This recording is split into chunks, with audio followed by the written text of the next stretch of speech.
Hey everyone, David C. Anderson here coming at you from the Knife Center. Welcome to Knife AQ, episode 170 of the series where I answer all your questions, sharp or dull. This week, what is the worst kind of knife sharpener out there?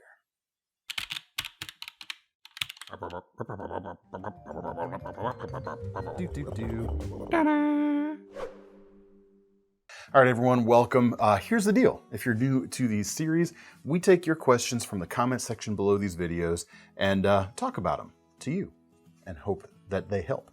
If you have a question and you would like to be considered for a future episode, just drop it in the comments below. Please and thank you. First question today gets to the tease that I left you before, the opening scroll there, or what do you call that thing? Tag, screen. Cold open. You know, Thomas is a professional. First question comes from Retired DAC. One of the questions today made me think of a question. I don't know what question. Anyway, I historically have sharpened our Zwilling twin knives by hand. We live on a homestead and I sharpen everything from our chainsaw to axes and my personal knives. Would a quality brand pull-through sharpener like those sold by Zwilling and or Wüsthof sharpen the kitchen knives easier and to a similar sharpness? Great content, and thanks for the continued education.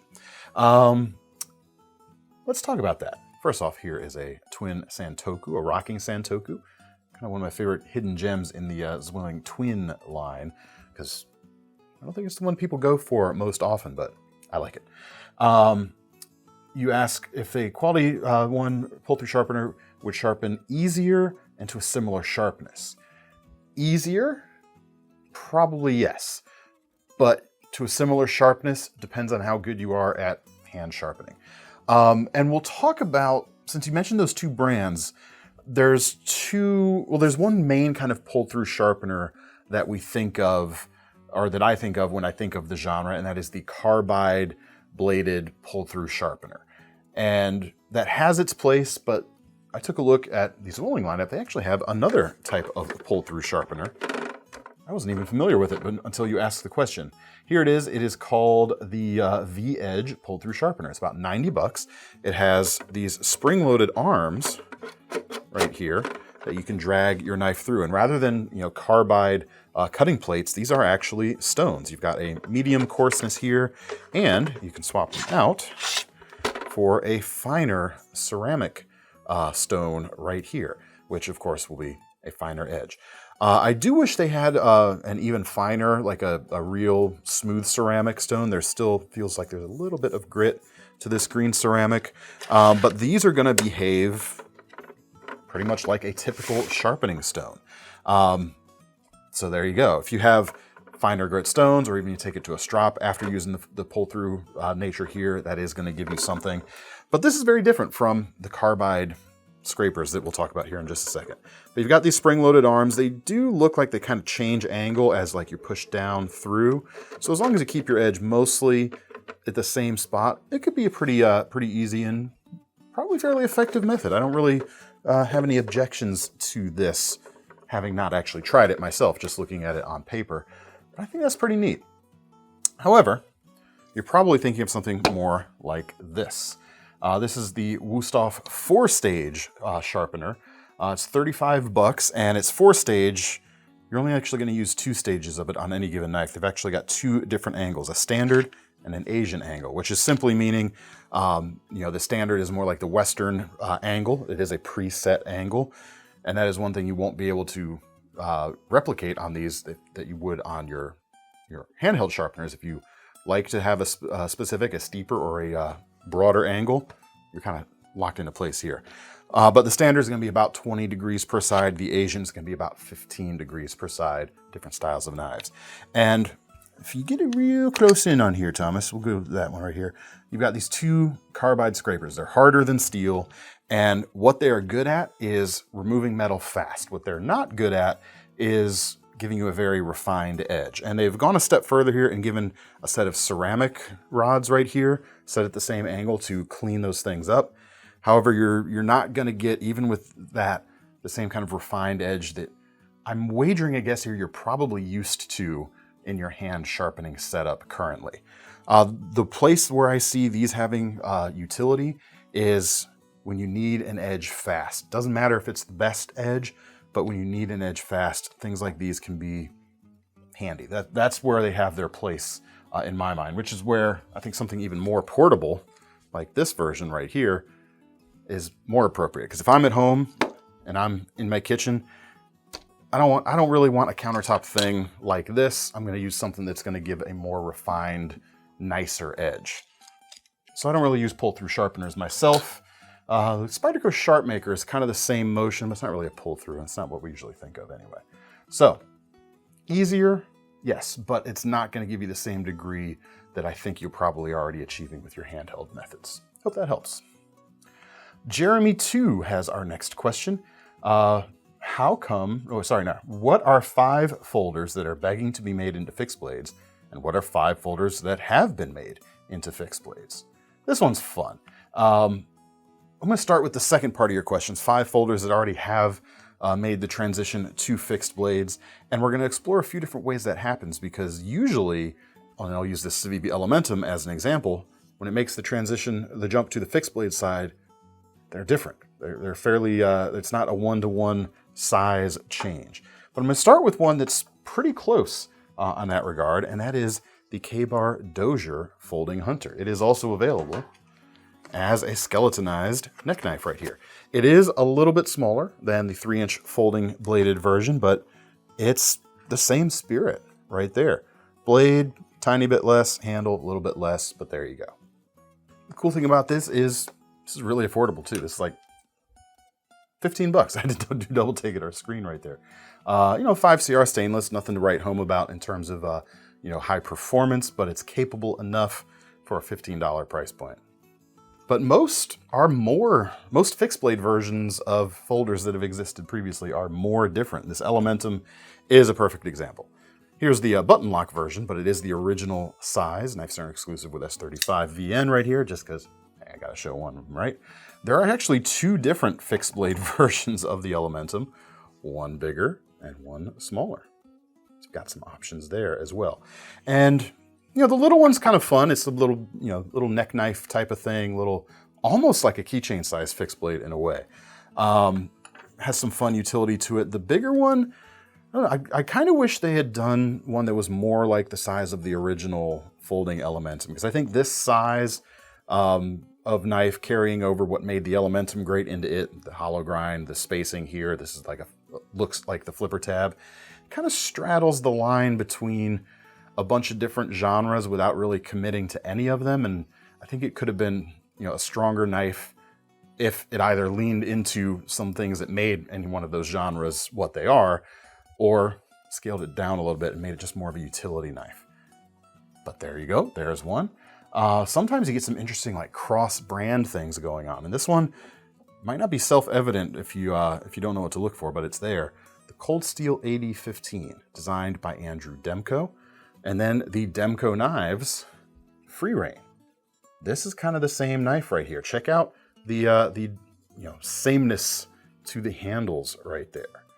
Same blade profile, no swedge on the fixed blade, but there you go. Very different. And this is kind of a cool example of what's the soul of any folding knife. A lot of times it's the hardware or the lock. So those things that are hard to translate on the fixed blade version. You go something like the Civivi here, they tried to keep the elements that made the original Elementum what it was, and there is the result. Or if you lean into the genre a little bit more, like the Free Reign, let it breathe a little bit on its own perhaps, you get something like this. So that's interesting. The Adamas is another. There's actually a bunch of options, so I just had to pick a few. The Adamas from Benchmade, great one. And they made some changes as well. Look at that. Skeletonized handle, basically. No handle scales, but a longer crew wear blade. Definitely different things going on. And this is one where this is cool and all, but I wish it had handle scales. Because, the Adamas folder just feels so good. And then these, I believe, if I'm remembering back to the original versions of these were in D2, and I believe they released the fixed blade or unveiled the fixed blade at the same time. So they were kind of developed in concert, not folder, then fixed blade. And you see that maybe a little more often, such as the Buck Pursuit series. This is the large folder and the small fixed blade in the series. You can see the similarities there, but not a one-for-one identical thing. Tons of things out there. Now, first part of your question, what are 5 folders that I would like to see as a fixed blade? First one that comes to mind is this, the Becker BK41. Folding knife, 2.84-inch blade, D2 steel, $46. This would make an awesome pocket fixed blade or smaller neck knife. It'd be smaller than the standard BK11 neck knife. The handles are already the right shape. I wouldn't really change anything except maybe tighten up this space in here or give yourself a little bit more edge because these handles feel great. It's got a 3-finger grip with the 4th finger on the kick up here, which is perfect for me. I can get a full gorilla grip on it. I can manipulate it really well. You got a useful little blade right there. I think that would be sweet as either of those genres of knife. Speaking of other knives, folding knives already have great ergonomics, because that's one area where fixed blades can usually be more comfortable than a folding knife. But how about a comfortable folding knife to start with? Opinel number 9 would be an awesome fixed blade knife. Throw a stick tang in there, riveted here off at the end, and that would be so sweet. Already nice and comfortable. It would be great. Just thinking about it again. It's great inside my head. I think that would be very cool. Petrified Fish has one that I'd love to see, the Hourglass, as a gentleman's fixed blade. Nice wood handles, titanium bolsters, dramatic swooping blade here with the broad belly. This would be an awesome gentleman's steak knife. I think that'd be a sweet fixed blade. And you could kind of refine the flipper area here with give yourself a finger guard that feels maybe even a little bit more natural. And it's not that it's unnatural here, but you can lean into that a little bit. Unlike a lot of these earlier examples that already have done it, I wouldn't really change much dimensionally or whatnot between a theoretical fixed version and the folding versions here. I think they're already pretty good. But then again, why have both, right? Anyway, the Benchmade Bailout. This is one of my more often carried folders these days. This would make an awesome concealed fixed blade. I wouldn't change the handle dimensions. You could make it out of G10 instead of aluminum perhaps, but give it this subtle contour and that checkering pattern going on, and maybe a little bit more blade length on a fixed blade version here. Extend it out maybe, let's see, what did I say? Maybe about another inch of blade, I think would be pretty sweet on this. It would still be nice and utilitarian and give you a little more reach for the pokey, if you know what I mean. I think that'd be pretty sweet. And one other one, this was already nice and sleek and easy to carry to begin with, and that would carry through, I would think, to a fixed blade version. How about something that's a bigger commitment to actually carry right now? I think the Manix 2 XL from Spyderco would be an awesome fixed blade. And there's opportunity to do so much more with this one. Here's the thing. I own a Manix 2 XL. I very rarely carry it because that is a wide thing when it is stuck in your pocket. It does take up a lot of side-to-side space. But as a fixed blade, you're not going to have to be as concerned about that. I would give it some thicker handles, some more contouring going on. It's got a shape that could be really dove into, make a real sophisticated, really comfortable handle to it. And then don't change the blade. Keep the finger choil style thing there. That'd be pretty sweet. Those are 5 that I would like to see. What are some fixed or folders that you guys would like to see as fixed blades? Drop them in the comments. All right. Well, now we come to our lightning round for today. First one is from RZV333. Are there any real advantages to carry a small fixed blade over a folder in the same blade length, especially when it is a thin blade? Well, there's a few. Reliability. There's no moving parts. No moving farts. Stay away from me while I'm walking if you want to stay away from the moving farts. And we're off the rails. No moving parts on a fixed blade, so less to go wrong. They can typically be made stronger because even the strongest lock is going to have its breaking point. Don't have to worry about a lock there, and they're easier to keep clean as well. Fewer places for gunk to accumulate. We actually did a short video on this earlier in this week. You can go check it out, but it felt appropriate to answer this question here as we're talking about fixed and folding knives. That knife right there, if that were made as a fixed blade, exact same size, everything else, those would be your advantages. Disadvantages, not as convenient or compact to carry, but you asked for the advantages anyway. Next lightning round question comes from the Pigeon Agile. What affordable knife deserves to be bought several times, like 4 to 5, so you could put one in your toolbox, emergency kit, car kit, etc.? For me, it is the Boker Atlas. I should have brought one of those to show. Here we go, Boker Atlas. It is not the only knife in those kits, but the Atlas always delivers. Got an acronym for this. Mora over really anything, of course. Moras, make it a companion, and the Ontario Rat 1. If you need a fixed blade, Mora companion. If you need a bunch of folders to stock in places, Rat 1. I almost said Rat 2. Yeah, they're not like the latest and greatest, shiniest object in the box, in the world, but they always deliver, and you don't have to think about them. They just plain work, and they're not going to get in their own way when you need stuff done. And they're affordable. I mean, a companion is what nowadays? Like 16, 17 bucks. I actually put my personal answer. I've got a Mora chisel knife in every one of my cars. Those are 16 bucks. And a Rat 2, or sorry, I said that again. Rat 1, 35 to 40 bucks. There's cheaper knives out there. Actually, the Dozier would be a pretty good choice as well. Those are 20 to 30 bucks for the Aus 8 versions, but you can never go wrong with any of those for just a solid backbone, reliable knife that just needs to be a knife. Doesn't need to be fidgety, doesn't need to be flashy, just needs to work and just needs to be there and be ready to be worked when you need to work it without a lot of maintenance or worry. Check those out. Now we come to our final question of the day, which is, of course, our most serious question of the day. It's not actually a question, it's a comment that was left on a recent Swiss Army knife video that we did. From Baron Lane 09 says, Letterman is still better. See, Thomas, you strike me more as of a Leno guy. I did watch a lot of Leno. Yeah. It's the car thing, right? It's the car guy. The car. You know, I really liked Craig Ferguson, actually. He was my guy back then. He was funny, but I didn't stay up that late. Yeah. I can't anymore. Not with another kid, especially.